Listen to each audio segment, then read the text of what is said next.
Hey, guess who doesn't have a healthy quarterback again?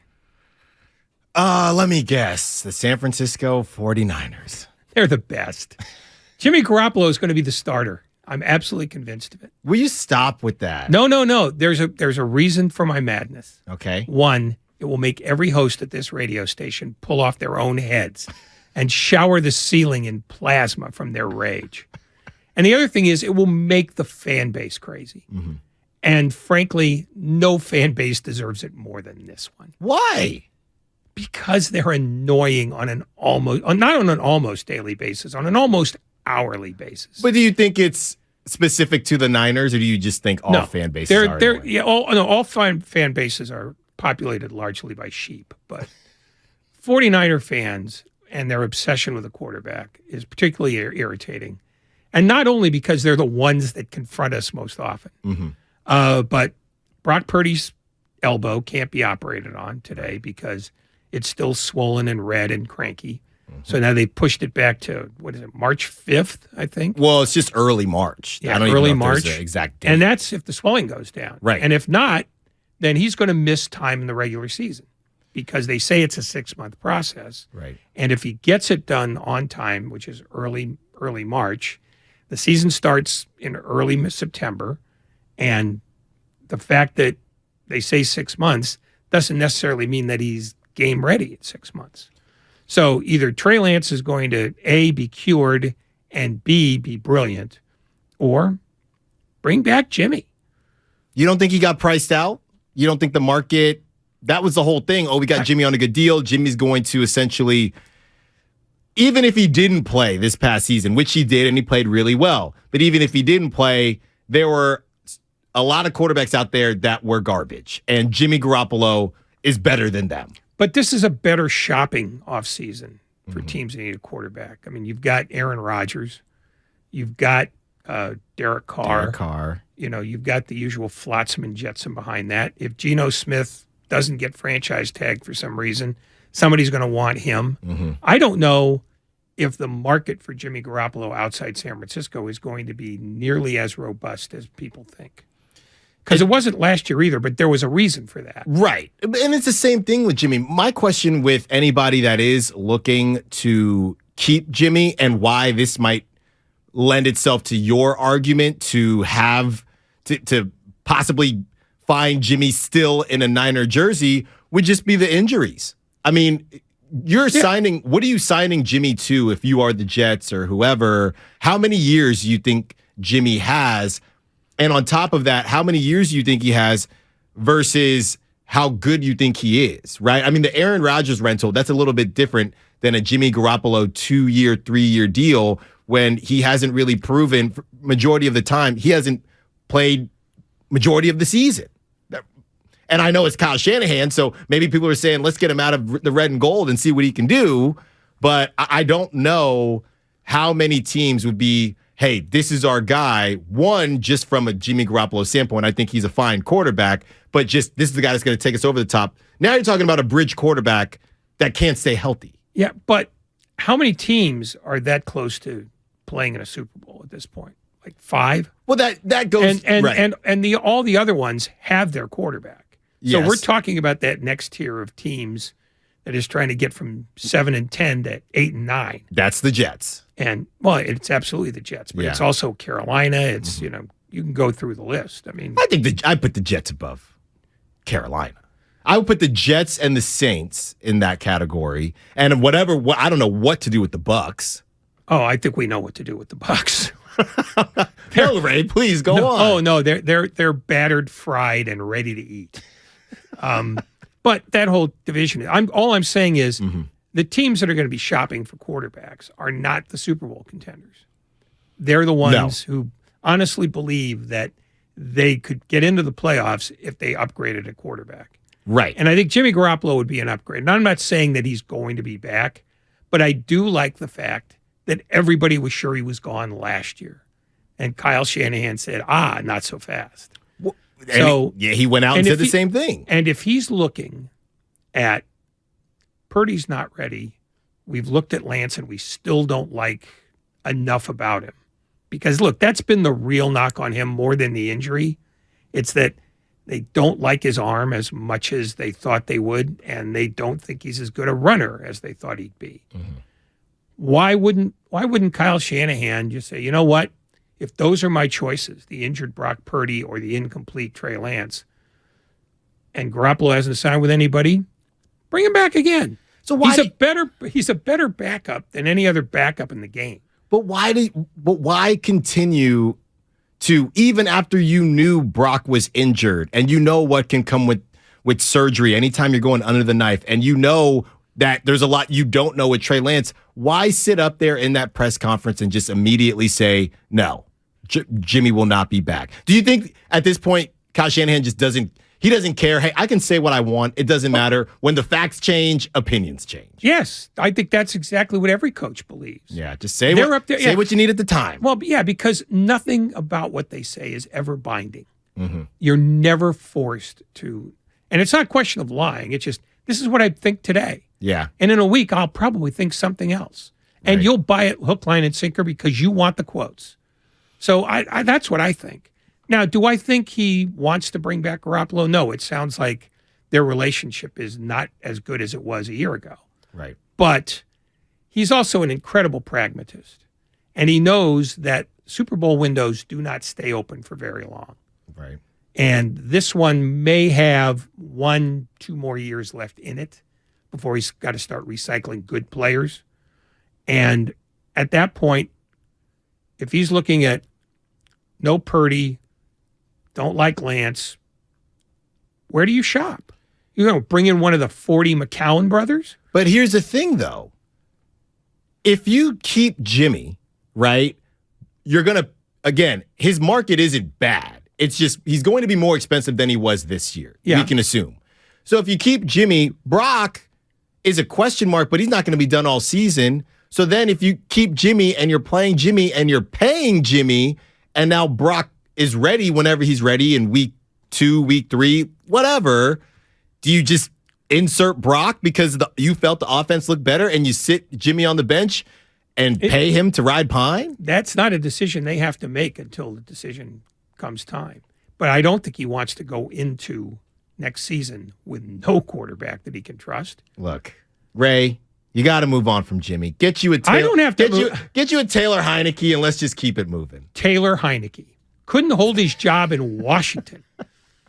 He's got moxie. He reminds me of he's got an older Brock Purdy. Yeah, he's got grit. He's a high motor guy. Yeah, he's one of your classic great backup white quarterbacks. That's right. That's right. Leave. You know, he can make the easy throws, Ray. Yeah. The only thing I'm saying, and I don't think Garoppolo's coming back either, I just would like the schadenfreude. I would like people to be angry about this. You want to see the world burn. Yes. Because let's face it, what has the world done that means it doesn't deserve to burn? It depends on who you ask, Ray. Well, I've asked me, and every time my answer is the same. You know, I just want to give a quick shout out to the Xfinity Mobile text line in the YouTube chat, Ray. Well, you go ahead. What do you think about that? I don't need to know. So no, you go ahead. Shout out whichever one of those reprobate hyenas you want to. No, I'm just keep me out. I am shouting them out as a whole. Oh, as a class of people. Yes, I'm shouting them out as a whole for doing what they do, because me and Ray were talking, in the pre-show, and a lot of times I'm doing the night show, and Ray, the text line is never open, so I'm rushing to get ready for the show. Ray's not logged in. I got to log in, so it's very nice, and I finally figured out why Ray makes me log into this stuff. It's because you're just not about that life. You're not about the text life. I don't want to know what my opinion is, so I'm certainly not going to ask anybody else what theirs is. Well, I just wanted to give them a quick shout out. I think you should befriend them as best you can. But I mean, they'll turn on you. Don't. Oh, I know. Oh, trust me. I am well aware. They're vicious little criminals. I am well aware. I find life is easier going home at night knowing I haven't talked to any of them. Wow. All right. It depends on the day. As you get older, you'll discover that people are incredibly overrated. All right. Well, I mean, not just overrated. Yet. There ought to be a bounty on them. And if you could make a decent coat out of human skin, there would be. Wow. You're not disappointed right now, Ray. But but it's early. It is still early, and I did want to let everybody know. So John, who's back here producing, another fellow Alamedan, and I'm thinking tomorrow, Ray, why don't we all carpool together? What do you think about that? We all live in Alameda. Yeah, well, I ride the boat. I can ride what time? We'll just hop on in. You know what? We'll get to a break and I'll figure out what boat I want to get on. Okay. Because I've got stuff to do in the morning. Let me know. And I will. You let me know. No, the boat's great. Oh, I love it. Especially going home when the bar's open. Okay. Because nothing says entertainment like washing away the stain of another day here. After that? Just pouring something down that's like deeply purple or fizzy. There you go. And just, you know what? I want to be half blind by the time I get home. Wow. Well, you got to be getting after it because the boat ride is not that long, right? No, it's 20 minutes, which means you have to pack a lot of drinking in. Yeah, you got to get it in quickly. That's what you got to do. I order mine with a sippy cup. Okay. That way there's less spillage. Right. And that's important on a rough night like tonight will be. Okay. Well, because there'll be some waves. People will be drinking if Jimmy Garoppolo does come back. I'm comfortable with that. I'm completely. I just want. That's the only reason I want him to come back is that it will make the largest number of people angry. Where would you put him? Where are you at in the Jimmy Garoppolo versus Derek Carr conversation? You have to define your terms because are we talking about as a 49er quarterback or as just a quarterback in general? Well, I would say if you are the Jets and it's the same, let's just say for the sake of the drill, it's the same deal. And you are the Jets. The Jets have been sounds like everything went well with Derek Carr. They even said, hey, you win some games here, we'll make you a first ballot Hall of Famer. So they're really going in. So they're really lying through their teeth. They're really lying. They're really just saying whatever they can say. But you'll be the Nobel Prize winner in chemistry. You know what, Derek? We're going to turn You'll be Miss America. You will. Derek Carr, Jimmy Garoppolo, they're both on line one for the Jets, and the Jets get their pick. Same deal. Who would you go with? Probably Carr, because the one thing that you don't know about Garoppolo is how he would do in a system that is more quarterback dependent than the 49ers is. And I think that's a question that we are getting to with Brock Purdy, and it's hard to say that without people thinking you're being disrespectful. We're not being disrespectful. That's just a really good offense with a lot of weapons. It is. List the most important players on the offensive side. You're going to go through four guys before you get to the quarterback. Start with McCaffrey and or Trent Williams. You can have them 1 and 1A if you want. Then either Kittle or Samuel. Right. So there's 2 and 2A. Now, who's more important, your quarterback or your tight end? Normally, it would be the quarterback. Right. On this team, I don't think it is because Shanahan has constructed an offensive system wherein you don't have to have Patrick Mahomes for everything to go well because you've got all these other weapons that allow you to do the things you want to do. Because the 49ers scored a ton of points last year. They did. And they scored a ton of points in 2019 too. When they went to the Super Bowl. Yeah. And they did it with an offense that wasn't high-powered, and it wasn't throw deep and hope for the best. It was grind clock and run the ball. I mean, people keep referring to the conference final against Green Bay when they only threw the ball 8 times. Right. And they think that was a lack of faith in Jimmy Garoppolo. No, it wasn't.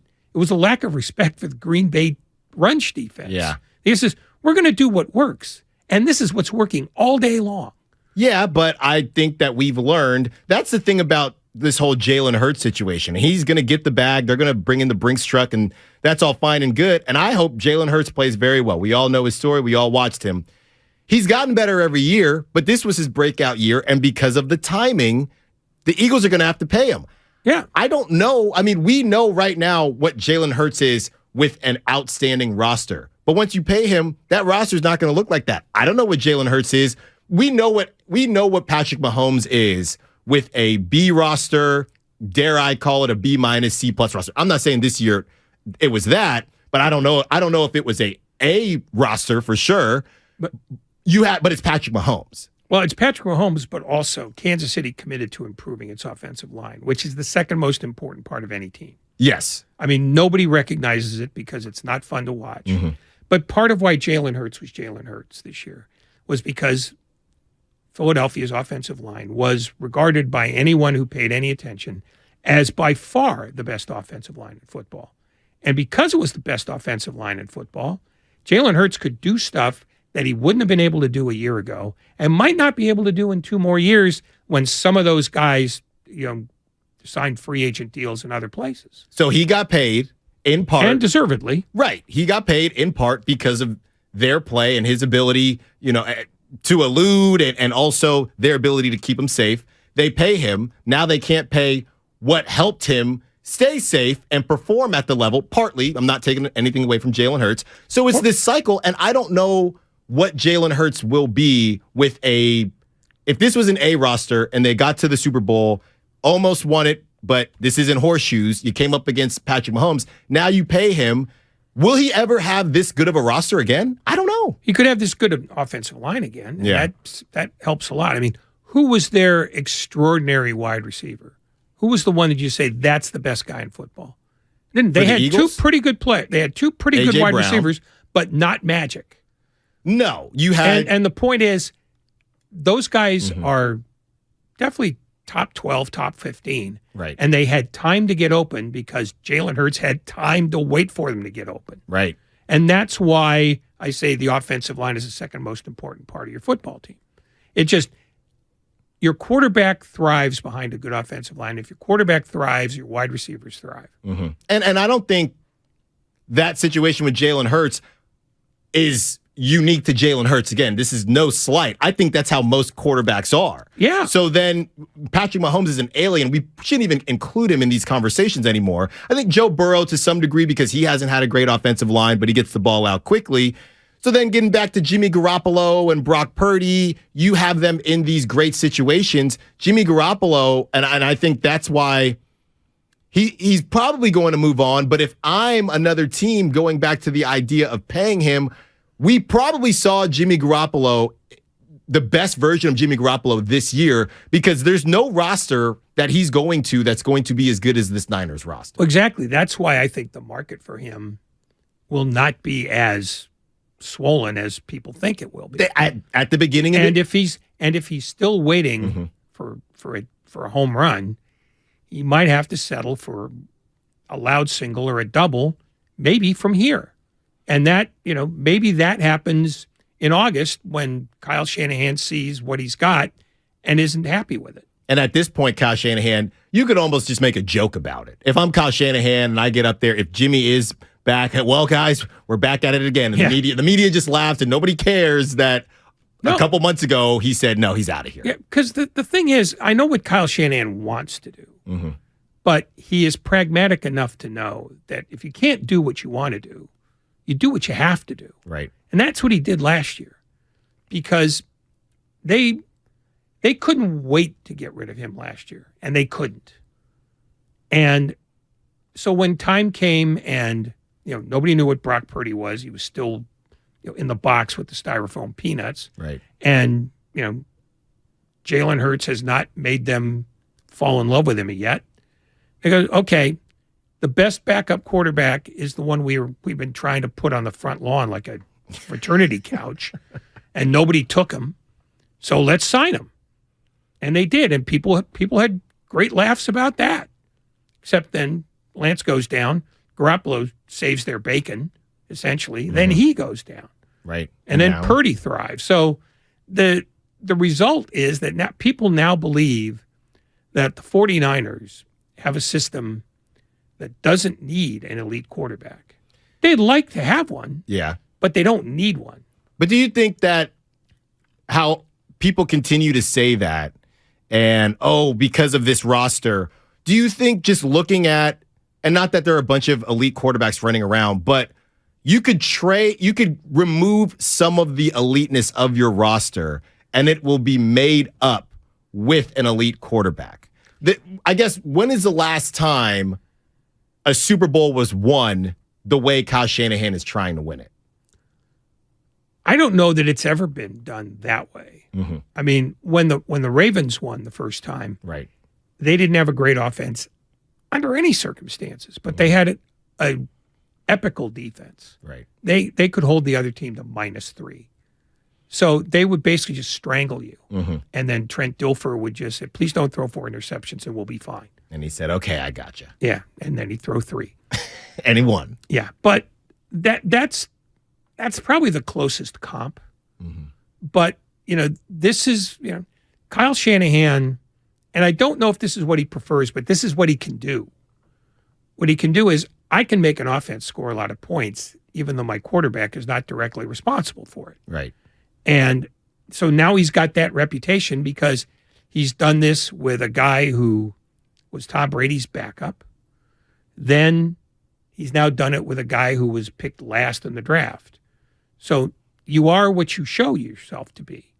What he's shown himself to be is a guy who you give him a great running back, you give him competent wide receivers, you give him 2/3 of a good offensive line and a great defense, and I can score 31. You score 31, you have one of the best offenses in football. Yeah. It may not look like Kansas City's, and it may not look like Cincinnati's, but not everybody gets to have Burrow or Mahomes. And I would include Josh Allen in that. I would almost include Justin Herbert in that. But the Chargers are such a pie fight. I don't know. You can't blow a 27-0 playoff lead. You can't. And that's not on him. That's on a shambolic and injury-riddled defense. But Justin Herbert has not done the magic thing yet. Not yet. So he's clearly a step below that group. Yeah. As we go through each year, though, that list continues to get bigger. We have the older QBs who are now riding off into the sunset, obviously Peyton Manning, and then you have Phillip Rivers and Drew Brees, and obviously Tom Brady now. And you have this new regime. And if you're a Niner fan, maybe you think Brock Purdy is this piece of it. Maybe you think Trey Lance is this piece of it. But it does feel like there are QBs that are coming out that are more ready-made than in the past. And that's why everybody's, let's go. Is Tua good enough or not? Are these guys good enough or not? And the guys that aren't good in year 1, year 2, they get question marks. So Kyle Shanahan, he's just on a completely different time period in how he's trying to do it. And who knows? He might have done it if Brock Purdy doesn't get hurt. I have no clue. But what I do know is this. You can score as much as you want in the regular season, but if you don't have a guy in the postseason and you have to go up against one of the guys, I don't know if the Kyle Shanahan template works. Well, it hasn't worked yet. It hasn't worked yet. So he should be fired, is what you're saying. No. Well, that's what we're going with until this break is over. All right. Well, then, and when we come back, Monty Poole will call you a liar about this 49er thing, I promise you. All right.